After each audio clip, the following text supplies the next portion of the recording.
전능하사 천지를 만드신 하나님 아버지를 내가 믿사오며 그 외아들 우리 주 예수 그리스도를 믿사오니 이는 성령으로 잉태하사 동정녀 문에게 나시고 본디오 빌라도에게 고난을 받으사 십자가에 못 박혀 죽으시고 장사한 지 사흘 만에 죽은 자 가운데서 다시 살아나시며 하늘에 오르사 전능하신 하나님 우편에 계시다가 주로서 산자와 죽은 자를 심판하러 오시리라. 성령을 믿사오며 거룩한 공예와 성도가 수록한 것과 죄를 사하여 주시는 것과 몸이 다시 사는 것과 영원히 사는 것을 믿사옵나이다. 아멘. 요한계시록 9장 13절로 21절 말씀 다 찾으셨죠? 그럼 제가 먼저 13절 봤습니다. 여섯째 천사가 나팔을 불매 내가 들으니 하나님 앞 금제단 네 뿔에서 한 음성이 나서 나팔 여섯째 천사에게 말하기를 큰 강강 유라데 각각 지혜를 전하라. 네 천사가 놓였으니 그들은 그년 월일 시에 이르러 사람 3분의 1을 죽이기로 준비된 자들이더라. 마병대의 수는 2만만이니 내가 그들의 수를 들었노라. 이 같은 환상 가운데 그 말들과 그 위에 탄 자들을 보니 불빛과 자줏빛과 유황빛 호심경이 있고 또 말들의 머리는 사자머리 같고 그 입에서는 불과 연기와 유황이 나오더라. 이 세의 재앙으로 자기들의 입에서 나오는 불과 연기와 유황으로 말미암아 사람 3분의 1이 죽을 당하니라.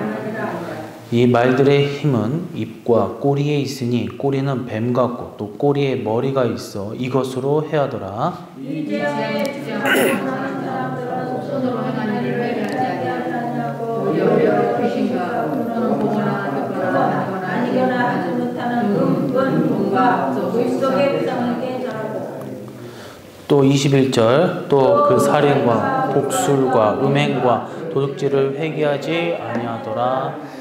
아멘. 할렐루야. 오늘도 하나님의 은혜가 함께 하시를 간절히 소망합니다.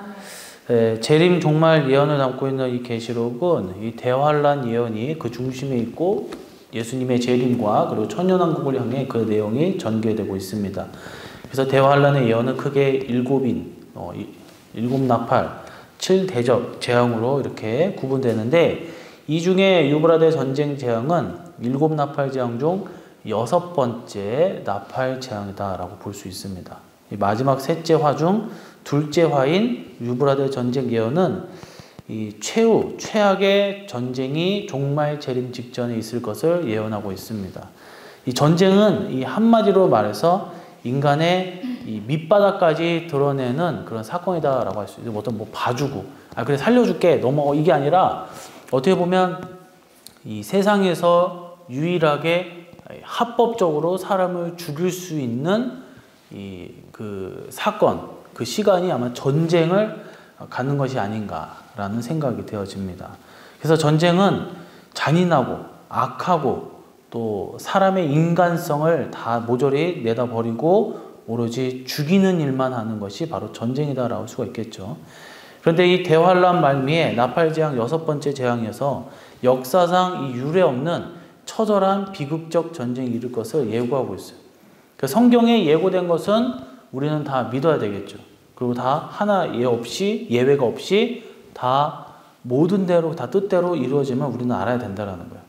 오늘 유브라데 전쟁도 마찬가지입니다. 오늘 말씀을 통해 우리는 종말 재림 직전에 얼마나 끔찍한 일이 펼쳐지고 또 우리는 이것을 어떻게 받아들여야 되고 또한 그에 합당한 신앙적 준비를 우리는 어떻게 해야 되는지 그래서 한번 우리가 생각해 보시고 또 귀한 깨달음이 있는 성도님들 되시기를 주님의 이름으로 간절히 축원합니다. 자, 유브라데의 첫 번째 의미가 무엇인가? 이 하나님 앞 금제단 네 뿔에서 음성이 난다라고 했습니다. 13절과 14절의 내용을 보니까 여섯째 천사가 나팔을 불매 내가 들으니 하나님 앞 금제단 네 뿔에서 한 음성이 났다라고 했습니다. 먼저 본문은 하나님 앞 금제단 넷불에서 음성이 났다라고 기록을 하고 있는데, 이는 전쟁의 주권이 이 하나님께 있음을 나타내고 있습니다. 그래서 이 뿔이라는 것은 권력, 힘 이런 것을 상징하고 있고, 제단이라는 것은 이 하나님 앞에 바치는 하나님을 상징한다는 거죠. 그래서 하나님 그 전쟁은 결국 하나님이 허락하시는 거고, 또 하나님이 허락하셔야 시작과 과정과 끝이 있다라는 거예요. 그래서 여기서 전쟁의 명령이 나는 것에 대해 이 하나님 앞에 금제단 넷뿔이라고 기록하는데, 뿔은 전쟁 명령과 관련돼 소개되고 있어요. 그러니까 전쟁의 주권이 하나님 앞에 있다라는 거예요. 여기서 뿔이라고 하는 것은 다시 말하면 힘, 권세, 그리고 능력이라는 거예요. 그래서 하나님께서 그 힘으로, 그 권세로, 그 능력으로 전쟁을 직접 주관하신다라는 거예요. 그러니까 세상 종말에 이루어지는 전쟁을 비롯하여 그 어떤 환란도 다 하나님 아래, 하나님의 주권, 하나님의 주관하에 있다라는 거예요. 그 어느 것 하나도 다 예외가 없다라는 거예요. 그래서 우리가 여기서 살짝 느낄 수 있는 것은 뭐냐면, 믿지 아니한 자들은 끔찍한 것이고, 믿는 자들에게 하나님을 전적으로 믿는다면, 이 끔찍하다고 하는 이 전쟁의 비극도, 저주도 하나님께서 허락하시기 때문에 믿는 자들에게는 해결책이 있겠구나, 피할 수 있는 방법, 살 수 있는 방법이 있겠구나라는 것을 살짝 엿볼 수가 있다는 거죠. 환란은 두렵고 전쟁은 무섭습니다. 하지만 그 모든 것을 주관하시는 분이 바로 하나님이라는 거예요. 그러니까 그 백성인 우리는 두려워할 필요가 없다는 거예요. 오늘 본문을 다시 살펴보면 여기서 금제단은 이 하나님의 보좌 앞을 뜻하며, 뿔이라는 것은 본래 이 짐승의 뿔과 관련되어 있어요. 여기서는 구약성전에 있는 제단에 보니까 4개의 뿔이 있고, 또 이 구약제단의 4개의 뿔은 이 속죄, 사죄가 사방으로 퍼져감을 뜻하고 있다는 거예요. 그러니까 딱 어떻게 보면 정사각형보다 직사각형을 했는데 빈틈이 없다는 거죠. 딱 뻗어나가는 거예요. 거기에 다 꼭지점에 이 뿔이 달려 있다는 거예요. 이 사죄의 권세, 속죄의 권세가 그처럼 온전하며 편만하게 이루어짐을 나타내고 있다는 거예요. 즉 금제단 넷뿔은 하나님의 성전, 그곳의 거룩한 권세가 사방에 퍼짐을 나타내고 있다는 거예요. 아울러 음성이란 하나님의 말씀을 당연히 뜻하는 거고, 하나님께서 그 음성, 그 말씀으로 창조의 역사를 이루셨고 세상 역사를 주관하고 계신다는 거예요. 종말 재림 때도 동일하다라는 거예요. 요엘서 2장 11절의 말씀 보니까, 여호와께서 그의 군대 앞에서 소리를 지르시고 그의 진영은 심히 크고 그의 명령을 행한 자는 강하니 여호와의 날이 크고 심히 두렵도다. 당할 자가 누구이랴? 라고 하였습니다. 하나님께서 그 소리를 바라시면 누구도 감당치 못한다는 거예요. 권세 있는 왕, 통치자가 무슨 명령을 내리는데 그 앞에서 함부로 수족을 놀릴 자가 어디 있겠냐라는 거예요. 하물며 한 국가, 한 부족도 아니고 만왕, 이 지구뿐만 아니라 온 우주에, 이 온 우주의 만왕의 왕이시고 만주의 주이신 하나님이 그 음성으로 바라시는데 누가 감히 대적할 수가 있겠냐라는 거예요.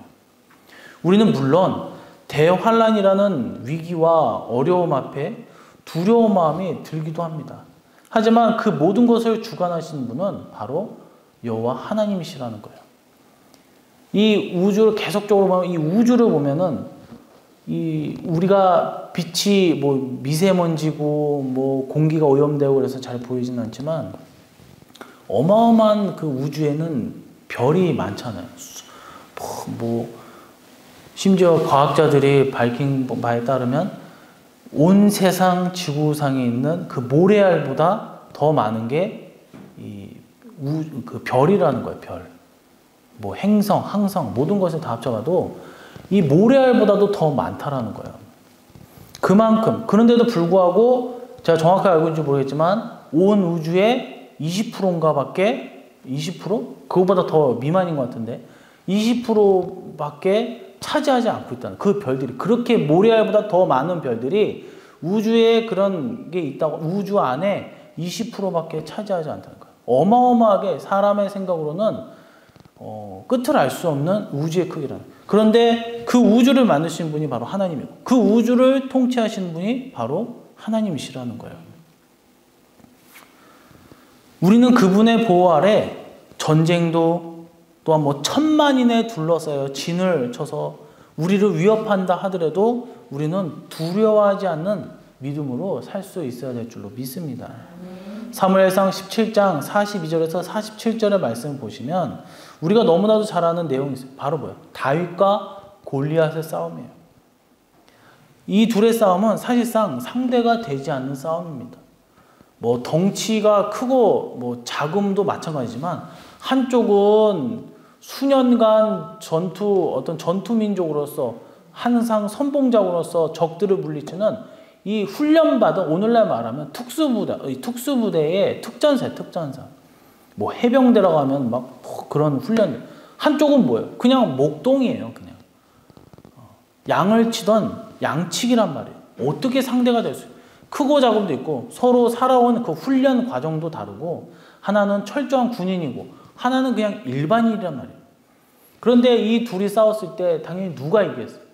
누가 과연 어떤 뭐 도박꾼들하면 나는 여기다 걸겠어, 나는 저기다 걸겠어 하면 당연히 누구한테? 골리앗의 10명이면 10, 100명이면 100명 다 골리앗한테 그 표를 던진다라는 거예요. 하지만 어떻게 되었습니까? 골리앗에 대한 성경의 묘사를 보면 사무엘상 17장 4절에서 7절에 보면 키는 6규빗 한 뼘, 뭐 머리에는 노투구, 몸에는 비늘 갑옷의 무기가 뭐 5,000세겔, 그의 다리엔 녹각반, 어깨 사이에는 녹 단창, 그리고 그 창 자루는 배틀채 같고 창날은 철 600세겔이며 또 방패 든 자가 앞서 행하더라 그랬어요. 방패도 뭐 컸겠죠. 근데 다윗은 어땠어요? 다윗은 그냥 뭐 지팡이를 집었는지 모르겠지만 그거 하나, 그 다음에 뭐 물맷돌, 매끈한 돌, 이런 식으로 나아갔다라는 거예요. 누가 봐도 그거는 애들 장난이라는 거예요. 하지만 결국 어땠습니까? 다윗은 그 앞에 가면서 너는 칼과 단창으로 나왔지만 나는 만군의 여호와의 이름으로 간다라고 얘기를 하고 있다는 거예요. 그러니까 너는 네가 믿고 있는 무기, 오늘날 뭐예요? 오늘날 핵무기, 오늘날 전차, 탱크, 뭐 소총 이런 걸 갖고 나와서 전쟁을 펼치고 있지만 나는 뭐 지금도 물맷돌 갖고 있지, 이게 중요한 게 나는 물맷돌이다 이러지 않았죠. 나는 여호와의 이름으로 나왔다라는 거예요. 오로지 하나님께 속하여 있다. 뭐가요? 전쟁은 하나님 앞에 속하였다라는 것을 굳게 믿었다라는 거예요. 분명 그는 과거에 성경 말씀을 오세오경을 통해서 출애굽 당시 애굽 군대와 이스라엘 사이의 홍해에서의 결전, 또한 여호수아가 그 무시무시한 가나안 족속과 싸워 정복 전쟁에서 이긴 모습을 알고 있었을 거예요. 배웠기 때문에 기억하고 있었을 거예요. 그리고 본인도 자기도 그 승리에 동참할 것을 확신했다라고 저는 생각되어집니다. 마침내 그랬을 때 그는 승리하게 되는 거죠. 우리도 마찬가지예요. 대환란 그리고 유브라데 전쟁과 같은 이 무시무시한 일들이 있지만 그 뿔에서 난 소리를 우리는 기억하시기를 간절히 소망합니다. 전쟁은 바로 우리 하나님 주권 하에 있다는 거예요. 그러니 하나님의 인도를 받으며 늘 순종하시기를 간절히 소망합니다. 하나님의 보호 아래 늘 거하시는 저와 여러분이 되실 때 주님의 은혜와 그 축복이 늘 언제나 함께 하시기를 간절히 소망합니다. 자, 두 번째입니다. 첫 번째로는 유브라데 전쟁의 의미에서 하나님 앞 금제단 넷불에서 음성이 나서 전쟁이 시작되었다고 했어요. 이 전쟁의 주권이 전쟁이 나고 끔찍한 것 같지만 하나님의 명령, 하나님의 주권 아래 있다는 것을 우리는 확인할 수 있어요. 그리고 두 번째로는 이 전쟁이 무려 사람이 3분의 1이 죽게 되는 전쟁이다라고 묘사하고 있어요. 15절이죠. 내 천사가 놓였으니 그들은 그년 월일 시에 이르러 사람 3분의 1을 죽이기로 준비된 자들이라. 지금 현재 이 지구상에서 몇 명이 살고 있을까 보니까 제가 검색을 해보니까 공식적으로 대한민국에 뭐 뒤에 완전히 짜잘한 거 빼고 약 5,155만 명이 우리나라에 살고 있더라고요. 그리고 세계 인구는 약 80억 4,500만 명 정도 이렇게 살고 있어요. 뭐 뒤에 이제 짜잘한 숫자는 빼고. 여기서 이제 시간이 지나면 가면 갈수록 우리나라는 이제 저출산으로 인해서 이제 줄어든다라고 얘기를 하지만 전 세계는 계속적으로 늘어나고 있더라고요. 그래서 뭐 80억에서 결국 뭐 90억까지 가겠죠. 언제는 뭐 100억 이렇게 갈 수도 있을 것 같은데, 어쨌든 현재 기준으로 80억에서 3분의 1을 환산해 보면 26억 이상이 죽는다라는 거예요. 본문 중 죽이기로 번역된 원문 표현은 아퍼크테이노라는 단어를 쓰는데, 죽이다, 살해하다라는 의미가 있어요. 그러니까 즉 실제적으로 죽고 죽이는 일들이 난무하게 될 것을 뜻하고 있어요. 아울러 이 단어는 학살하다라는 의미가 있어요. 마치 독축장에서 동물을, 그러니까 저항 한번 하지 못하는 동물들 그냥 죽이는 거예요. 대량 학살이 잔인하게 이루어짐을 뜻하고 있다는 거예요. 중요한 것은 이때 학살되는 수의 문제예요. 이때 사람들이 무려 3분의 1이 죽게 된다는 거예요. 전쟁에 참전한 자들, 또한 전쟁과 관련된 사람, 뭐 우크라이나 러시아 보면 참전했다고 해서 참전한 사람만 죽는 게 아니잖아요. 그 마을에 사는 일반인들, 뭐 노인들, 국민들, 지나가는 사람들, 거기에 뭐 압류되어 있던 사람들, 그런 관련된 사람들도 다 포함해서 3분의 1이 죽는다는 거예요. 그야말로 지구상이 이 피바다가 몰아친다라는 거예요. 얼마나 끔찍한 일인지를 내다볼 수 있죠. 그래서 이 전쟁의 참상에 대해 확인하기 위해 본문의 16절에서 19절에 보게 되면, 이 마병대의 수는 2만만이니 내가 그들의 수를 들었노라 라고 했어요. 이 같은 환상 가운데 그 말들과 그 위에 탄 자들을 보니 불빛과 자줏빛과 유황빛 호심경이 있고, 또 말들의 머리는 사자머리 같고 그 입에서는 불과 연과 유황이 나오더라 라고 했어요. 그래서 이 세 재앙, 곧 자기들 입에서 나온 불과 연과 유황으로 말미암아 사람 3분의 1이 죽임을 당하더라 그랬어요. 또 이 말들의 힘은 입과 꼬리에 있으니 꼬리는 뱀 같고 또 그 꼬리에 머리가 있어 이것으로 해하더라라고 했어요. 16절에 마병대에 대해 2만만이라고 있어요. 뭐 2만만 계산 뭐 2억이라고 이제 성경 말씀에서 이제 각주는 그렇게 나오고 있어요. 뭐 2 곱하기 만 곱하기 만해서 2억이라고 하는데, 또 누구는 아니라고 얘기하지만 억지다 이렇게 얘기를 하지만 어쨌든 성경 각주에서도 2억이라고 했으니까, 그러니까 이 2억이라고 하는 거야. 그러니까 참전한 사람이 군대만 해도 2억에 이르는 엄청난 전쟁이 펼쳐진다라는 거예요. 그리고 17절에서 뭐예요? 이 머리가 사자 같고 또 그 입에서는 막 불과 연과 유황이 나온다. 유향이 아니라 유황이에요. 막 화산에서 나오는 그 향이, 그 유황 있잖아요. 여기서 말들의 머리가 사자 같다고 했어요. 그냥 보면은 말의 머리가 아니라 사자라는. 사자는 뭡니까? 포악성, 잔인성, 육식동물이라는 그 파괴를 상징한다는 거예요. 그래서 1차 대전에서는 약 1000만 명이 죽었다라고 얘기합니다. 2차 대전에서 이제 2차 대전에서 세계 2차 대전에서는 현재까지 가장 끔찍한 전쟁 아니겠습니까? 이 5천만 명의 인구가 죽임을 당했다고 얘기해요. 그런데 유브라데 전쟁은 3차 대전이 되겠죠. 이는 지구상의 인구의 3분의 1이 죽임을 당한다라고 해서 언제 벌어질지 모르지만 약 90억이 된다고 한다면 이 30억이 싹 사라지는 거예요.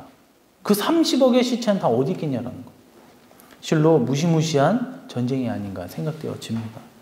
또 말들의 입에서 불, 연기, 이 유황이 나온다고 묘사되는데, 이는 아마 이 핵전쟁을 뜻하지 않을까. 그냥 우리가 보세요. 어떻게 30억 명을 그냥 무슨 소총으로 막 대포로 하고 뭐 탱크로 해가지고 그렇게 어떻게 다 해서 학살이 되겠습니까? 그거보다 더 센, 그거보다 더 범위 파괴력이 높은 무기가 아니겠습니까? 뭐 진짜로 실제로 막 하늘에서 막 무슨 뭐 말이 나타나서 이런 게 아니란 말이에요. 상징적인 거잖아요. 불이 나오고 연기가 나오고, 그러니까 어마어마한 이 무기로 인하여 많은 사람들이 학살된다는 거예요. 지금 이 시대를 보세요. 핵을 줄여야 합니다. 핵무기를 막 최소화하고 억제해야 됩니다라고 하지만 미국 보세요. 러시아 보세요. 중국 보세요. 인도 보세요. 중동 국가들 보세요. 북한 보세요. 포기할 수 없다고 하잖아요. 점점 막 늘어나고 있어요. 심지어 우리나라도 핵을 보유해야 된다라고 얘기를 하고 있다는 거예요. 한편 19절 말씀에 보면 거기서 끝나는 게 아니에요. 말의 꼬리가 뱀 같고 또 이것을 뭐예요? 해한다. 이것으로 이용해서 사람들한테 해한다고 했어요. 전쟁에 뭐예요? 딱 해서 끝나는 것이 아니라 끝까지 어떻게 해서든 붙잡아서 고통을 준다라는 거예요. 뱀이 물듯 철저한 고통, 비참한 일들이 있을 것을 예견하고 있다는 거예요. 성경에 예언된 유브라데 전쟁에 사용된 무기는 이 시대에 보세요. 너무나도 무서운 모습으로 나타나고 있어요. 제가 예전에 군대에서 한번 이제 교육을 받았는데 어떤 이름이 생각이 안 나요. 어떤 학자가 궁금한 거. 이 오줌, 사람 오줌을 계속 썩히면 어떻게 될까? 해가지고 막 썩혀 보다가 얼마나 냄새가 지독하고 그러겠습니까? 그런데 그게 어마어마한 독소가 되는 거예요. 그게 나온 게 이 백린탄이라고 하는 그 무기가 나와요. 막 그걸 한번 쏘면 사람이 다 녹아버려요. 그래서 현재 우리나라 그 국제법, 전쟁 국제법상 백린탄은 너무 잔인하고 고통스럽기 때문에 쓰지 말아라 이런 조약이 있다고 얘기를 합니다. 누가 지나가다가 백린탄 물질이 있어가지고 땅에 이제 움푹 패는 거예요. 그거 살짝 밟아도 온몸이 다 녹아내려가지고 고통 가운데 있어. 이 어떻게 보면 핵은 뭐 터지면 죽잖아요. 이 백린탄 막 녹아버리는 거예요. 뼈까지 다 녹아버리는 거예요. 너무 잔인해서 그걸 쓰지 못하게 한다. 그런 무기들이 계속적으로 나오고 있다라는 거예요. 세상을 보면 인류는 예수님 시대, 신약 시대 때보다 어마어마한 발전을 지금 보고 있어요. 우리는 문화적으로, 의학적으로, 과학적으로 또 모든 문명이 많이 발전하고 있다라는 거예요. 의학적으로는 어떤지 아십니까? 얼마 전에 저 한번 말씀드렸는지 모르겠지만 정자가 없어도 난자만 있어가지고 잉태를 할 수 있는 그거를 성공을 했다. 그러니까 먼저 사람한테는 할 수 없으니까 쥐한테 해가지고 일종의 유전자를 속이는 거예요. 야, 너 정자 지금 있는 거야? 하면서. 그래서 난자만 해가지고 생명체가 만들어지는 거예요. 2주 동안 살다가 이제 사라졌다고 얘기를 하더라고요. 그러니까 이제는 뭐예요? 신의 영역까지 어떤 이제 침범하는 이르게 되었다라는 거예요. 정상적인 방법으로 정자와 난자가 수정을 해서 착상을 해서 며칠 동안 이제 자궁에 있다가 나오는 게 아니라 이제는 정자가 없어도 된다라는 거예요. 난자만 있으면 얼마든지 잉태가 가능하다라는 거예요. 사랑하는 성도 여러분, 세상은 이렇다라는 거예요. 예수님 시대 때보다 문명적으로 또 교육적으로도 또 법적으로도 더 고등적이게 발전을 했어요. 하지만 죄는 점점 더 커지고 있어요. 전쟁은 없어지지 않아요. 계속적으로 싸워요. 우리나라가 평화로운 듯하지만 계속적으로 북한에서는 미사일을 쏘아대고 있어요. 협박하고 있어요. 이웃나라 일본은 하루가 멀다고 불안에 떨고 있어요. 왜냐하면 밤중에 저쪽 상공에서 뭐가 번쩍하면서 올라갔다가 뻥 터지거든요. 이게 미사일이 이제 북한이 미사일을 쏘아대니까. 근데 우리나라는 어때요? 또 쏘는구나 하면서 아무런 감각이 없어요. 그냥 감각이. 우리나라는 관심도 없어. 쏘든지 말든지 아유 또 배고픈가 보다, 또 쌀이 떨어졌나 보다, 그러면서 무덤덤하잖아요. 우크라이나 전쟁, 이 시대에 전쟁이 갑자기 그렇게 터질 줄 누가 알았습니까? 벌써 1년째 이렇게 전쟁 중이잖아요. 계속적으로 사상자 나오고, 또 얼마 전에 보니까 뉴스에서 보면 우크라이나가 러시아 본토를 이제 무인기로 이제 공격하려다가 이제 실패했다는 뉴스가 나왔는데, 또 이집트 밑에 있는 그 아프리카 땅, 그 수단 보세요. 내전이 발생했잖아요. 계속적으로 사상자가 나오잖아요. 전쟁이에요. 여기저기서 계속적으로 전쟁이에요. 중국은 또 어떻습니까? 27년까지 대만을 침공할 계획을 갖고 있다. 모든 준비를 마쳐야 된다. 뭐 이런 식으로 얘기해요. 우리나라는 괜찮겠습니까? 지금 세상은 난리와 난리예요. 난리와 난리예요. 사랑하는 성도 여러분, 우리는 이 시대의 성경 말씀의 예언이 현실적으로 이루어지고 있음을 분명히 아셔야 됩니다. 이러한 시대에 우리는 깨어 있어야 될 줄로 믿습니다.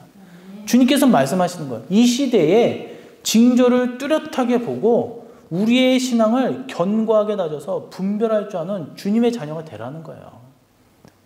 무화과나무에 가지가 연해지는 것을 보고 인자가 곧 올 줄을 깨달으라는 거예요. 그런데 1948년 독립되고 예수님 이제 오시겠다. 50년 돼도 안 오시고 2000년 돼도 안 오시고 2023년 돼도 안 오셨어요. 언제 오실 줄 우린 몰라요.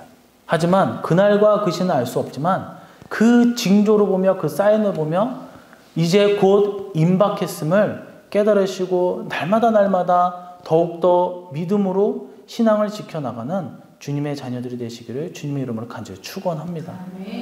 제 세 번째입니다. 저 번째는 뭐예요? 전쟁은 주권에 하나님 앞에 모든 것이 다 있다라고 했어요. 두 번째로는 이 전쟁은 결국 뭐예요? 하나님 앞에 주권이 있지만 그 가운데서 많은 사람이 죽는다고 했어요. 사람 3분의 1이 죽는다라고 했습니다. 그리고 마지막 세 번째는 이러한 끔찍한 일이 발생하고 그렇게 복음자들, 전도자들이 전파하고 전도하고 알려주고 또 이 시대에 많은 징조를 보여줬음에도 불구하고 죄를 회개하지 않는다라는 거예요.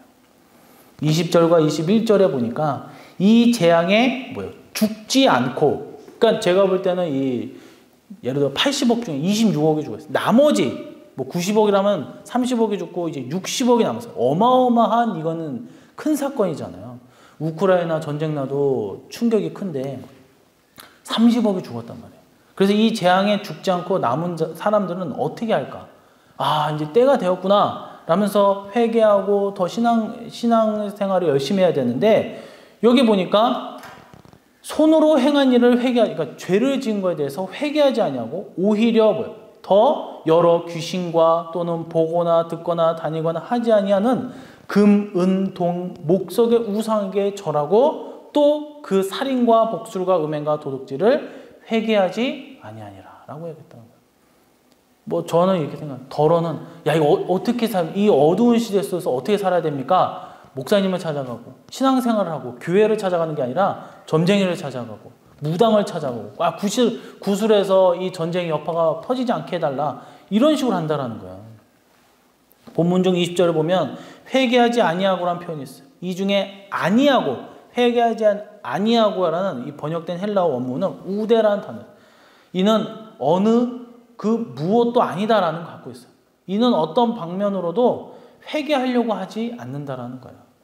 하나님은 여러 방면으로 회개의 기회를 주시지만 사람들, 악인들이 그처럼 끈질기게 회개하지 않는다라는 거예요.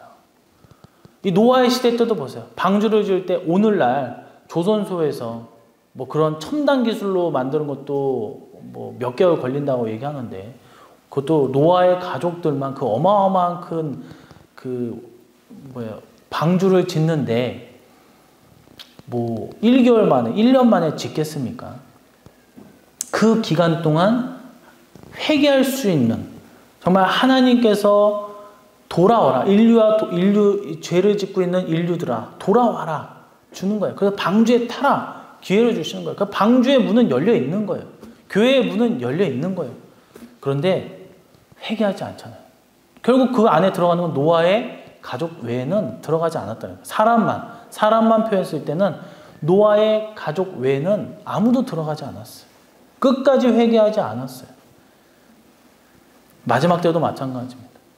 많은 자들은 결국 이러한 사건들을 보면서 회개하지 않았어요. 오히려 도리어 뭐예요? 죄를 짓는 거예요. 도리어 우상 숭배하고 먹고 마시고 취하고. 다음으로 이는 결코 아니다라는 의미를 갖고 있습니다. 그 아니하고는 결코 도무지 아니라는 거예요. 결코 회개하지 않는 거예요. 뭐뭐조차 일말에 정말 요만큼도 뉘우치지 않는다라는 거예요. 이 하나님의 죄에 대한 진노가 뚜렷함에도 끈질기게 철저하게 회개하지 않는 악한 자들의 모습을 우리는 봐야 돼요. 이것은 사람들이 얼마나 악하고 또 재림 심판, 철저한 심판의 필연성을 역설해 주고 있습니다. 디모데후서 3장 13절에 보면 악한 사람들과 속이는 자들은 더욱 악하여져서 속이기도 하고 속기도 하다라고 했어요. 지금 보세요. 악한 사람들은 악을 고치려 하지 않아요. 뭐 교도소나 이런 데 하면 더 막 고난이도의 어떤 뭐 흔히 말하는 더 사람들을 어떻게 하면 속일 수 있을까? 거기서 다 배워오고 죄에 대해서 죄책감이 없어요. 외면하고 속이고 심지어 스스로 속이는 거예요. 요즘에 심각한 문제가 뭐예요? 전세 사기잖아요. 전세 사기. 뭐 무슨 빌라 250채를 보유한 사람. 신혼부부의 돈을 뺏어가고 이런 사람들은, 이런 사기치는 사람들은 살인자와 같은 사람들이에요. 뭐 보면 그래서 막 그 전세 사기 당해서 자살하고 그러잖아요. 그 인터뷰하는 사람, 어떤 이웃 사람 나와서 얘기하는데 우리 아파트도 이렇게 나올 줄 몰랐습니다. 이렇게 얘기하죠. 아, 우리 그 주민도 이렇게 당했군요. 이런 식으로. 강도입니다. 강도. 강도가 뭐예요? 돈만 이렇게 뺏는 게 아니에요. 목숨까지도 빼앗는 게 강도예요. 그 사람의 해야 하는 거. 돈만 뺏는 게 아니라, 그 사람 재물만 뺏는 게 아니라 그 사람 목숨까지 해야 하는 거. 그런 사람들이 강도예요. 살인자와 같다고. 오늘 본문 20절과 21절에 보면 이 재앙에 죽지 않고 살아남은 자들은 그 손으로 행하는 일을 회개치 아니하고라고 기록했어요. 손으로 행하는 일은 각종 범죄라고 했어요. 완악한 행위. 사람들은 여전히 우상과 귀신을 숭배하고 있어요. 옛날 시대, 문명이 발달하지 못하고 과학적으로 증명되지 않는 때는 사람들이 순진하고 잘 모르니까, 그런 자연현상을 잘 모르니까 거기 불에 숭배하고 달에 숭배하고 태양에 숭배하고 그러면서 이제 좀 문명적으로 떨어지니까 거기에 막 수그리는 거예요. 그런데 오늘날은 어떻습니까? 오늘날에는 학식적으로 더, 과학적으로 더 증명하고 학식적으로 높아졌어요. 더 그들보다 더 똑똑하고 지혜로운 자들이 지금 풍부해요. 그런데 어떻게 됩니까? 오늘날에도 여전히 똑같이 우상 숭배를 하고 있다는 거예요. 일본은 최대의 문명국이고 선진국이에요. 그런데 무려 800만 종류의 귀신을 섬기고 있어요. 중국은 어떻습니까? 삼국지에 나온 관우. 관우는 그냥 사람이잖아요. 관우를 모시는, 공자를 모시고. 또 태국은 어떤 불, 용문화. 지금도 계속적으로 그런 꼽히고 있어요. 바티칸 역시도 카톨릭도 화려하고 막 찬란하지만 성당 곳곳에 성모 마리아, 또 여러 가지 조각들, 또 뭐 12제자들 거기에 발 앞에 발 만지면서 막 거기다 기도하고 있고. 다시 말씀으로 다시 돌아가서 21절을 보면 살인, 복술, 음행, 도적죄를 회개치 않는다라고 했어요. 10계명에서 보면 6에서 10계명을 쭉 보면 죄를 다 범하고 있다라는 거예요. 살인하지 말고, 거짓말하지 말고, 부모를 섬기고 공경하고. 세상 사람들은 이렇게 무서운 전쟁이 일어나는데도 더 악을 일삼고 있다라는 거예요. 그러면서 돌이킬 줄 모르고 더 큰 악에 빠져들고 있다라는 거예요. 요즘 보세요. 막 마약 난리잖아요, 마약. 뭐 중학생들이 모여가지고 마약하고 있고. 또 길거리에 이제 보면 예전에는 막 좀 그런 게 쑥스럽고 그래가지고, 쑥스러운 게 아니라 이제 수치스럽다 그러죠. 그런데 요즘에 보면 막 그 동성애자들 그 떳떳해요. 막 여자들끼리 손잡고 다니고.